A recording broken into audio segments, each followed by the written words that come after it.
Anda baru berdoa dengan menyebutkan nama Allah yang paling tinggi. Yang kalau disebutkan nama itu di awal doa, maka semua doa yang disampaikan akan dikabulkan, semua permintaan akan dijawab. Inilah rahasia. Ada seorang sahabat, hadisnya sahih, dikutip kemudian oleh Sayyid Qutb juga dalam kitabnya Al-Aqaid Al-Islamiyah. Syekh Muhammad Nasiruddin Al-Albani pun mensahihkan hadis ini. Ketika Nabi selesai kemudian menunaikan salat, terdengar seseorang berdoa. Perhatikan doanya. Doanya menggunakan pembuka surat Al-Ikhlas. Saking yakinnya Siddiq dengan ayat ini, dan dia mengamalkan kandungan isi surahnya, dia membuka doanya dengan surah ini. Saking yakinnya dengan surah ini. Perhatikan kalimatnya. Allahumma ushhidu bi annaka antal ahadus samad alladzi lam yalid wa lam yulad wa lam yakul lahu kufuwan ahad. Allahumma inni as'aluka an taghfira liyya. Hadisnya sahih. Kata orang ini, ya Allah, saya menyaksikan, meyakini ya Allah, bahwa hanya Engkau satu-satunya Tuhan yang layak dipertuhankan dan disembah. Aku meyakini bahwa satu-satunya Engkau adalah Tuhan yang menjadi tumpuan dalam setiap permohonan. Engkau tidak beranak dan tidak diperanakan, dan tidak ada sekutu bagimu. Aku nggak minta banyak ya Allah, aku hanya mohon ampuni dosa-dosaku. Begitu selesai kalimat itu diucapkan, terdengar oleh Nabi. Apa keterangan Nabinya? Perhatikan kalimatnya. At-tadri bimadza du'i? Ya fulan, tahu nggak Anda itu baru mengucapkan kalimat apa tadi? Apakah engkau paham? Engkau baru mengucapkan kalimat apa tadi dalam berdoa? Kata orang ini, wallahu wa rasuluhu a'lam. Ya Rasul, saya nggak paham apa yang dimaksudkan kecuali Allah dan Rasul yang lebih mengetahui. Ini adab. Adab, walaupun gini, kalau Anda sedang mengerjakan sesuatu dan Anda paham dengan itu, kalau ada orang lebih pintar daripada kita, ustadz, ulama, apalagi nabi, nanya pada kita, maka adabnya bilang aja nggak tahu. Karena boleh jadi mereka memiliki hikmah yang belum sampai kita kepadanya. Kalau kita jawab, saya tahu ya Rasul, nggak akan nyampe kalimat nanti. Ya. Jadi kalau Anda sedang mengerjakan sesuatu, zikir misalnya, la ilaha illa anta subhanaka inni kuntu minadh dhalimin. Tanya ustaz, datang ustaz, masya Allah pak, zikirnya bagus banget, tahu nggak maksudnya? Tahu, lewat tuh ustaz dulu. Bilang aja, belum ustaz, Allah Rasulullah alam. Oh begitu, kalau belum kenapa dibaca? Ya, saya pernah dengar saja, maka diterangkan. Begini maksudnya pak, begini, Anda dapat ilmu baru. Makanya sahabat seringkali kalau ditanya Rasulullah, bilangnya Allah Rasulullah alam, Allah Rasulullah alam, supaya dapat ilmu baru. Itu diantara rumus di ilmu hadis. Ini kadang-kadang orang kita sekarang sahabat bukan, tabiin bukan, tanya tahu semua. Bahkan saat ditanya buka Google dulu. Ya udah, ngapain ada ustaz? Allah wa Rasulullah alam. Maka apa jawab Nabi? Laqad da'uta bi asma'illahil a'zam. Di riwayat lain bismillahil a'zam. Idza du'iya biha ajab wa idza su'ila biha a'ta. Tahukah Anda? Kata Nabi, Anda baru saja berdoa dengan menyebutkan dengan yakin semua sifat-sifat Allah yang maha tinggi. Nama-nama Allah yang tertinggi. Nama Allah yang tertinggi, nama tauhidnya Al-Ahad, nama tertinggi. Karena dengan itulah nama ini Allah ditakdiskan, dikuduskan. Dengan nama ini Allah disembah, dan dengan nama ini Allah dipertuhankan. Kata Nabi, Anda baru berdoa dengan menyebutkan nama Allah yang paling tinggi. Yang kalau disebutkan nama itu di awal doa, maka semua doa yang disampaikan akan dikabulkan, semua permintaan akan dijawab.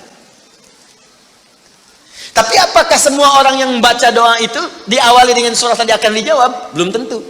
Kalau tidak ada praktek sedikit dalam jiwanya.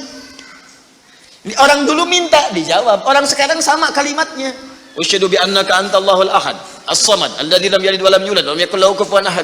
Ya Allah, lancarkan rezeki saya. Tetap aja lambat dari atas.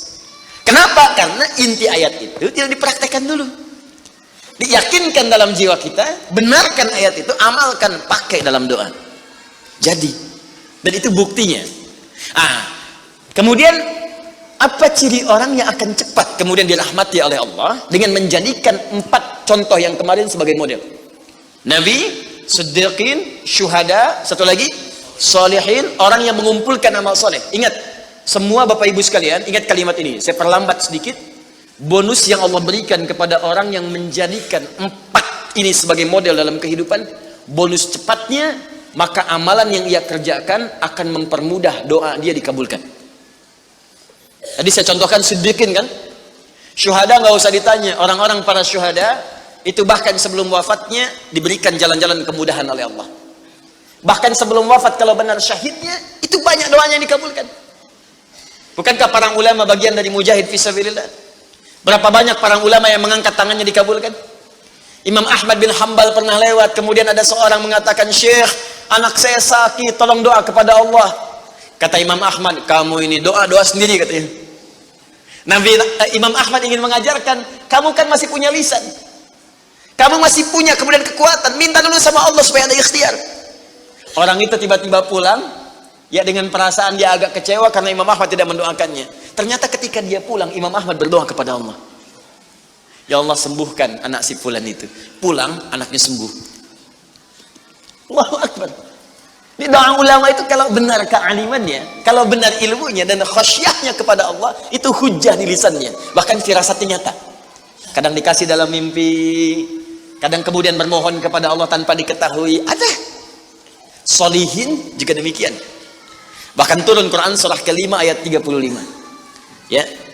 Paling kanan sebelah bawah, "Ya ayyuhalladzina amanu taqullaha wabtaghu ilaihil wasilah." Hai orang-orang beriman, tingkatkan terus takwamu kepada Allah dan jadikan takwa itu sebagai wasilah untuk meminta kepada Allah dari apa yang engkau inginkan. Dan kalau Anda cari takwa di Quran, bentuknya amal soleh. Tidak pernah kalimat takwa disebutkan dalam Al-Quran kecuali pada umumnya akan menyebut amal soleh. Contoh, kalimat takwa pertama langsung disebutkan orangnya di Al-Baqarah ayat 2. "Dzalikal kitabu la hudal lil." Siapa muttaqin orang takwa di sini? Sebutkan ayat 3 dan 4-nya. "Alladzina yu'minuna bil ghaib wa yuqimunas." Lihat sini. Iman dulu. Iman baru kemudian salat. Masih ingat di pertemuan lalu, sebuah amal menjadi soleh kalau didahului oleh apa? Iman. Di iman itu nggak akan dipisahkan dengan amal soleh. Ada iman, maka amal berubah jadi soleh. Dalilnya Quran surah ke-103. "Wal 'ashr innal insana lafi illa alladzina amanu." Iman wa amilis soleh. Amal soleh. Apa wujudnya amal soleh itu? Jadi rumus cepatnya begini. Iman akan melahirkan sebuah amal yang dengan sifat iman ini menjadi soleh. Kalau iman dipadukan dengan amal soleh, maka akan berubah menjadi takwa namanya. Karena itu ketika Allah menyebutkan kalimat takwa dalam Al-Quran, baik dengan kata benda, ya, naun, muttaqin, muttaqun, atau kata kerja, verb, fi'il, tattaqun, yattaqun, ittaqau, pasti setelahnya akan bertemu dengan iman dan amal saleh. Dzalikal kitabu la hudalil.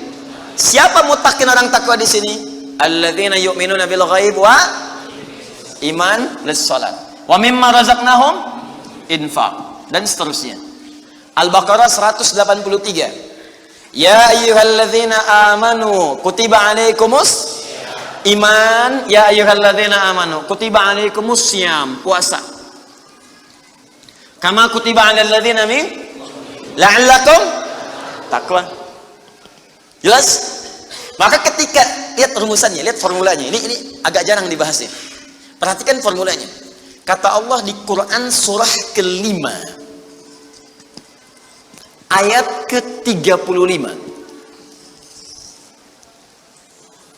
"Ya ayyuhalladzina amanu." Hai orang-orang yang telah beriman. Alhamdulillah modal ini ada. Masih beriman? Alhamdulillah. Berarti modalnya sudah ada kan? Nih, yang dipanggil ini. Hai orang-orang yang telah beriman. Yang belum beriman tidak hai. Ittaqullah. Tingkatkan takwamu kepada Allah. Yang diminta ini. Perhatikan rumusnya. Hai orang-orang yang telah beriman, tingkatkan takwamu kepada Allah. Wabtaghu ilaihil wasilah. Dan carilah dengan peningkatan takwa ini wasilah untuk mengabulkan doa-doa yang kita mohonkan. Jadi kalau kita ingin cepat dikabulkan doanya, dituntaskan persoalan hidupnya, maka kata Allah rumusnya tingkatkan apa? Takwa. Sekarang kita ingin tingkatkan takwa, apa rumusnya? Takwa itu formulanya iman plus. Nah, intinya di sini amal soleh. Jadi kalau kita kumpulkan amal soleh, kumpulkan, itu salah satunya ciri meningkatkan takwa. Kenapa takwa ditingkatkan? Untuk mengentaskan problem kehidupan kita.